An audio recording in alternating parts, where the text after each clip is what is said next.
ఏడుకొలడ వెంకటరమణ గోవింద గోవింద ఆపద ముక్కలవాడ అనాథ శివుడ వెంకటేశ పాహిమాం శ్రీ వెంకటరక్షణ. నేను గోవిందమాల గురుస్వామిని గ్యారా గోపాల్, గోవిందమాల దీక్షాపీఠం, కర్మన్ఘట్, హైదరాబాద్. మనము చాలామంది నోట్ల నుంచి 14 లోకాలు, చతుర్దశ పూర్ణాలు మనం అంటూ ఉంటాము. అయితే ఈ 14 లోకాల్లో పేర్లు ఏమిటి, ఆయా లోకాల్లో ఎవరెవరు ఉంటారు మొదలైన విషయాలని మనం ఈరోజు తెలుసుకుందాము. కూర్మ పురాణం, బ్రహ్మాండ పురాణం మొదలైన పురాణాలలో ఈ లోకాల ప్రస్తావన ఉంది. మనము ఎక్కడికి వెళ్తామో, మనం చేసుకున్న కర్మఫలాలను బట్టి మనం ఏ లోకంలో ఉంటామనే దాని గురించి మనము ఈ లోకాలను తెలుసుకుంటే మనకి అర్థమైపోతుంది. మనము ఈ 14 లోకాలు 2 విభాగాలుగా ఉంటాయి. ఒకటి 7 ఊర్ధ్వలోకాలు, 7 అధోలోకాలు. ముందుగా మనము ఊర్ధ్వలోకాల గురించి చెప్పుకుందాం. ఈ ఊర్ధ్వలోకాల్లో మొదటిది సత్యలోకం. ఈ సత్యలోకంలో విద్యాధరులు ఉంటారు. వీరు కూడా ఒక దేవతలో తెగవారు.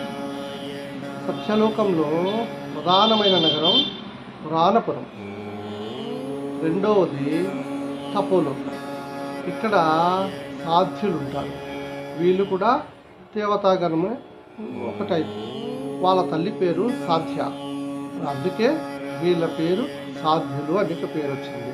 ఇక్కడ ప్రధానమైన నగరం వచ్చేసి అంజనావతిపురం. మూడవది ఊర్ధ్వలోకాల్లో మూడవది జనలోకం.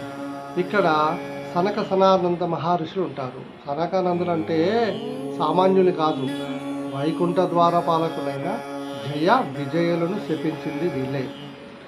ఈ జనలోకంలో ప్రధానమైన నగరము అంబావతిపురం.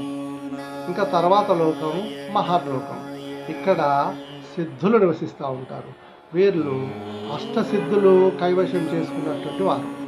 వీళ్ళ ప్రధానమైన నగరం జ్యోతిష్మతిపురం. ఇక ఆ తర్వాత ఊర్ధ్వలోకం సువర్లోకం. దీనిని స్వర్గలోకం అని కూడా అంటారు. ఈ స్వర్గలోకం రాజధాని అమరావతి. ఇక్కడ దేవేంద్రుని పరిపాలన, దేవతలు నివసిస్తుంటారు. తర్వాత లోకం భూవర్లోకం. గ్రహాలు, నక్షత్రాలు ఉండే అంతరిక్షం అన్నమాట ఈ లోకంలోనే ఉంటాయి.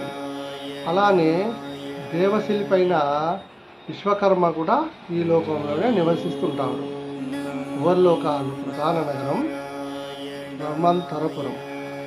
ఇక ఆ తర్వాత లోకం ఊర్ధ్వలోకాల్లో ఆఖరి లోకం భూలోకం.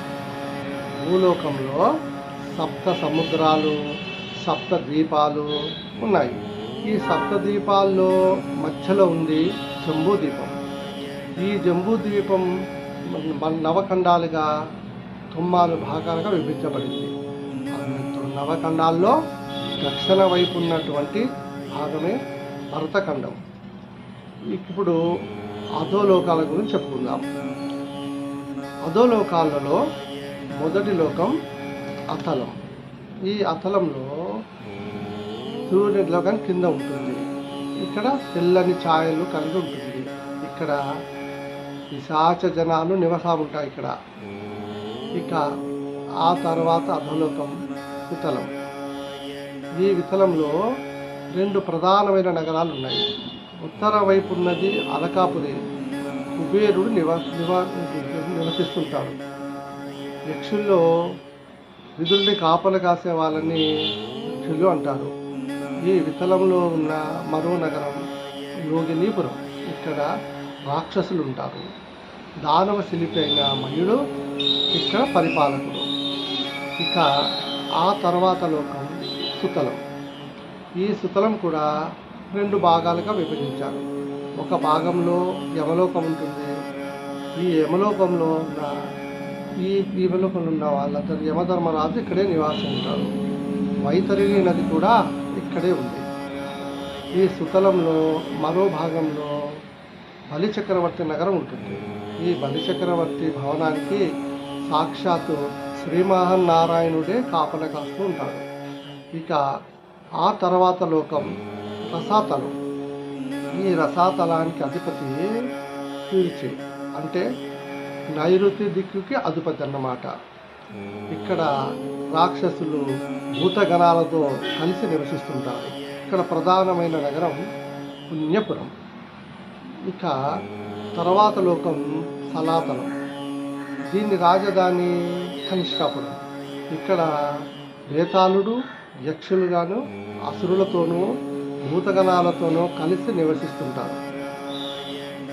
తరువాత లోకం మహాతలం.